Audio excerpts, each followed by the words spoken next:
Before the internet, we had record burnings and moral crusades. In the 80s, a parental advisory sticker didn't keep us away. It was a badge of honor.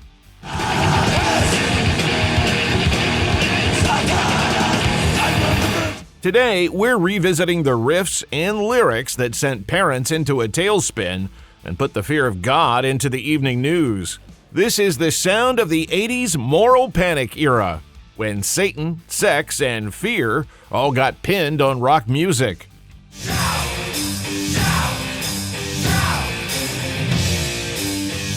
Number 13, Animal, Like a Beast, Wasp, 1984.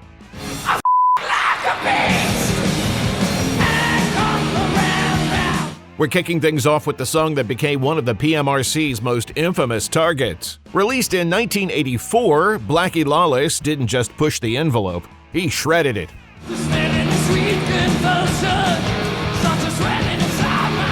The track was originally intended for Wasp's debut album, but US label nerves kicked in fast. The song was pulled from the American release, while the UK single landed on the independent metal label Music for Nations. For those of us who were there, you remember the stage show. Lawless codpiece first, raw meat thrown into the crowd, and a woman strapped to a torture rack. The lyrics and imagery were so extreme, the song became Exhibit A during the 1985 Senate hearings, held up as proof that rock and roll had crossed into moral health hazard territory. It remains the ultimate 80s shock rock anthem, a song that was effectively sidelined before it ever had a fair shot at the mainstream.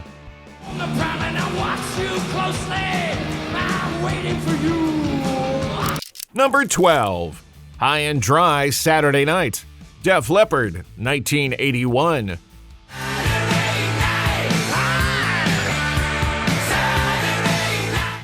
Before they became kings of polished radio pop metal, Def Leppard was gritty hard rock outsiders. The title track of their 1981 album High and Dry sounds tame by today's standards. But a few years later, the PMRC put it on their Filthy 15 for encouraging drug and alcohol abuse. The controversy wasn't about a hidden message or a backward mask. It was simply about the perceived bad influence of the lyrics.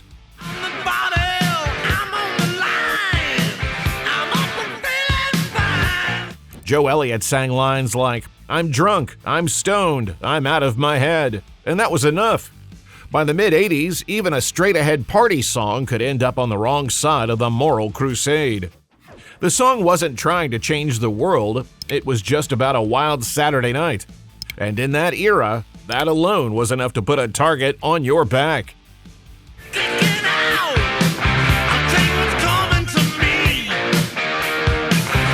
Number 11, Looks That Kill, Motley Crue, 1983.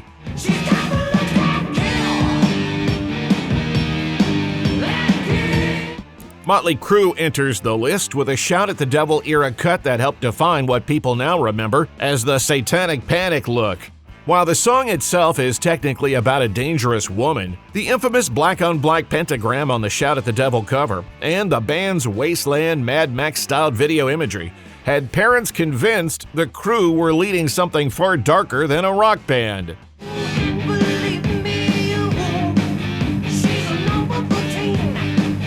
Religious groups fixated on the visuals more than the lyrics, treating the entire era as evidence of devil worship and cult behavior. In reality, Nikki Sixx was chasing shock and theater, while Mick Mars supplied the menace with his snarling tone and onstage presence. But the panic did the work for them. The media backlash turned Motley Crue into the ultimate parent's worst nightmare, guaranteeing their posters ended up on bedroom walls all across the suburbs.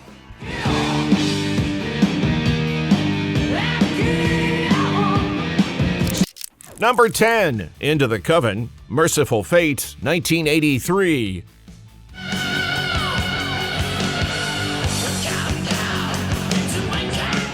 If you want to talk about actual occult themes, you look to King Diamond. Released on the 1983 masterpiece, Melissa, Into the Coven earned a spot on the PMRC's Filthy 15 under the category of occultism. Unlike some hair metal bands who used dark imagery for shock value, King Diamond's lyrical precision about initiation rites, "Suck the blood from this unholy knife," felt too real for the censors.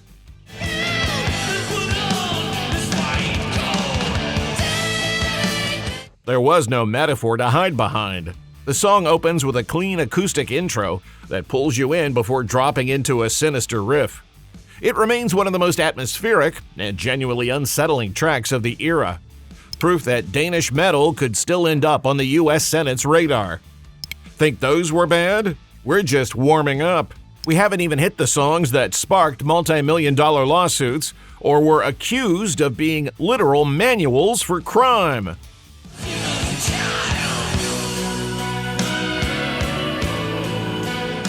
Number 9. Bastard. Motley Crue, 1983.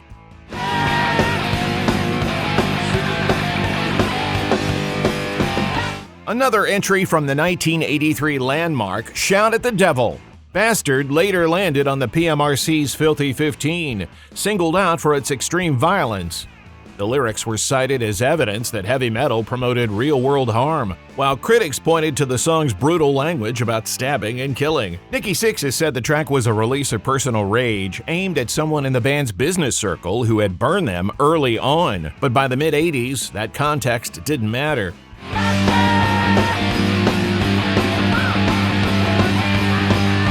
In the middle of the moral panic, the song was treated less like catharsis and more like a literal instruction manual for mayhem. It remains one of the rawest tracks in the Crue's catalog, fueled by Mick Mars' jagged slashing guitar tone and a burst of pure, unfiltered venom that helped make the suits in Washington lose their minds.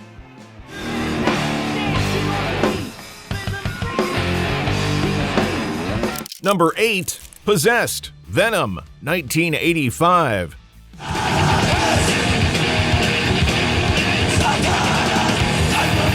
While the PMRC was busy chasing radio hits, Venom was in the UK doubling down on the blueprint they'd already helped draw for black metal. The title track of their 1985 album, Possessed, was a blunt middle finger to organized religion and anything resembling restraint.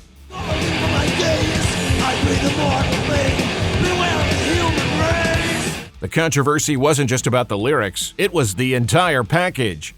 The lo-fi, deliberately ugly production and Kronos' snarling delivery made it sound like something recorded in a basement in hell. To the mainstream media, this wasn't music, it was a threat to the fabric of society. To the fans, it was the sound of a genre pushing past the point of no return. Venom didn't just want to be loud, they built a reputation around being as offensive as possible. And with Possessed, they proved just how far extreme metal was willing to go.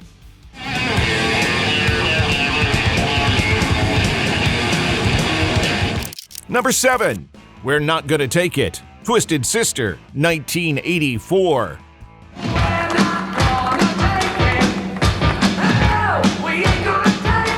This might be the most ironic entry on the list.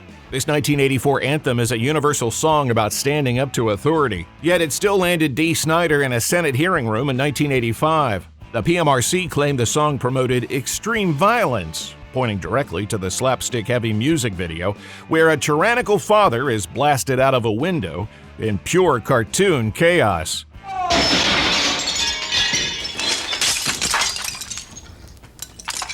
Snider's testimony became a foundational moment in rock history. Sitting before the committee in a denim vest and snakeskin boots, he dismantled the PMRC's case and sparred directly with Senator Al Gore using calm, precise logic. He famously called out Tipper Gore for having a dirty mind after she interpreted sexual themes in Under the Blade that weren't there, explaining the song was actually about guitarist Eddie Ojeda's fear of surgery. He proved that the degenerates were often more intelligent than the people trying to ban them. You don't know us, you don't belong. Number 6. Shout at the Devil, Motley Crue, 1983.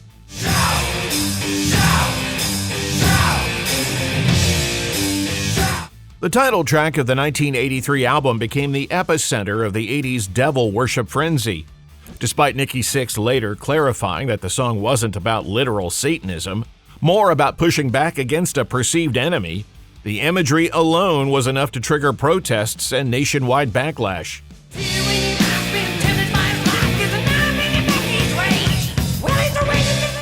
Church groups fixated on the pentagrams and lyrics, and the band was accused of backmasking, the idea that satanic messages could be hidden in the audio when played backward. Instead of shutting it down, the crew played along with rumors of intentionally provocative messages buried in the mix. They leaned into the chaos and became a textbook 80s controversy. The harder the moral majority tried to suppress it, the more teenagers bought the record, turning Shout at the Devil into a multi-platinum cornerstone of metal. We're entering the top 5. These aren't just scary songs anymore. These are tracks tied to real-world tragedy, history, and the most infamous legal battles in rock music.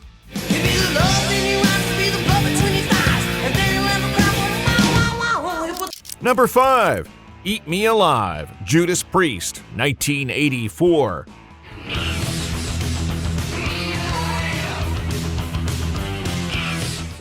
Released on Defenders of the Faith, this track became infamous a few years later for ranking number 3 on the PMRC's Filthy 15. The controversy centered on its sexually explicit and aggressive lyrics. The PMRC claimed the song described forced sexual acts at gunpoint, pointing to lines like, "gut-wrenching frenzy that deranges every joint. I'm gonna force you at gunpoint."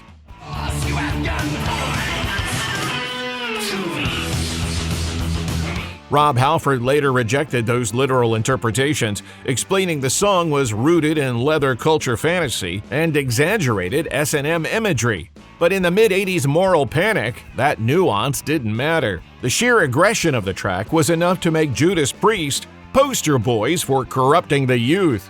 For longtime fans, this was Priest at peak power, fast, heavy, and completely unapologetic.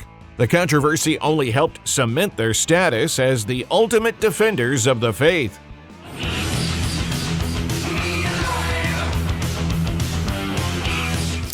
Number 4. 1. Metallica, 1988.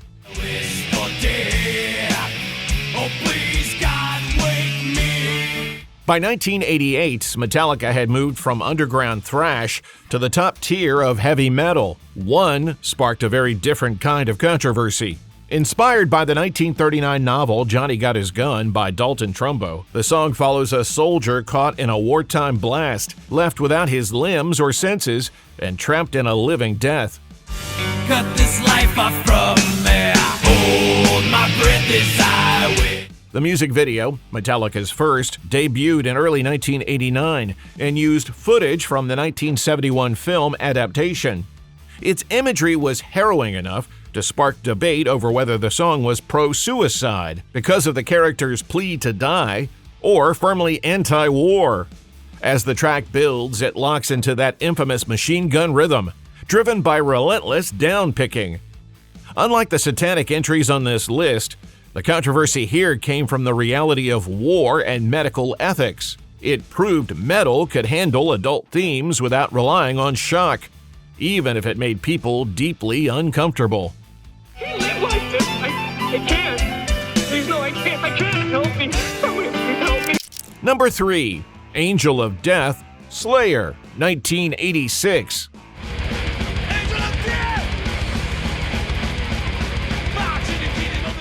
Slayer didn't just push boundaries, they obliterated them.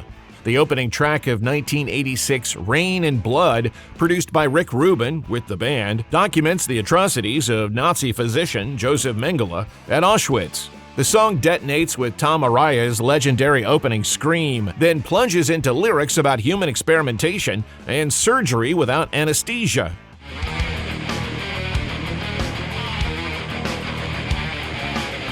Because it refuses a preachy, moralizing condemnation, Slayer was accused of Nazi sympathy, an accusation the band flatly denied, pointing out Araya is Chilean and that guitarist Jeff Hanneman's interest was historical, not ideological. The backlash was so fierce that Def Jam's distributor, Columbia Records, refused to handle the album. Rain and Blood ultimately reached stores through Geffen distribution instead. Today, it's widely hailed as the greatest thrash track ever recorded, but its cold, clinical portrayal of the Holocaust remains one of the most controversial moments in any genre of music.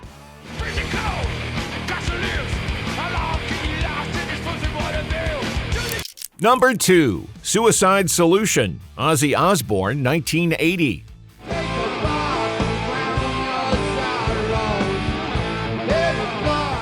In terms of real-world consequences, few songs carry the weight of Suicide Solution.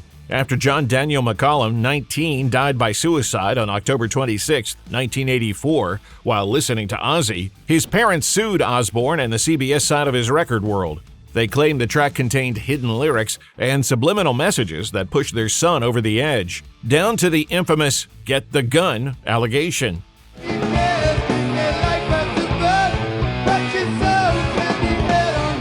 The case, McCollum vs. CBS Incorporated, became a landmark California First Amendment fight over whether lyrics could be treated like liability. Ozzy argued solution meant liquid, alcohol, not a command to die, and he's long said the song was a warning about drinking yourself into an early grave. The courts ultimately ruled in his favor, but the pro-suicide label haunted him for years, and it became a cautionary case the industry never forgot.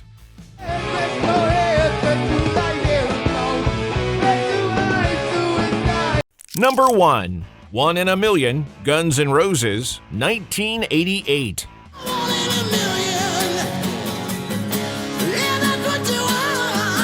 While the other songs on this list dealt with Satan, sex, and the horrors of war, the number 1 spot goes to a track that went after almost everyone else. Released on the studio side of the 1988 album GNR Lies, One in a Million featured Axl Rose using racial slurs, homophobic epithets, and blunt anti-immigrant rhetoric.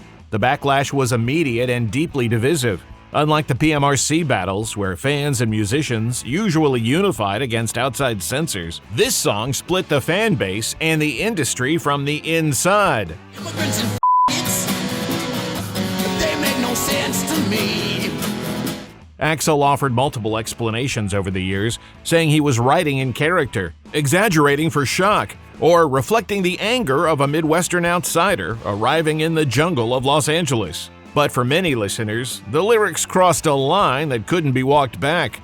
Even Slash, whose mother is black, later said he was uncomfortable with the song. When Guns N' Roses released the Appetite for Destruction Locked and Loaded box set in 2018, One in a Million was notably absent. Decades later, it remains one of the most divisive and uncomfortable moments in 80s rock history, a dark blot on the legacy of one of the world's biggest bands. It's all the means to an end. Which of these songs did you have to hide from your parents back in the day? Or did you blast them even louder? Let me know which track you think was the most dangerous in the comments below.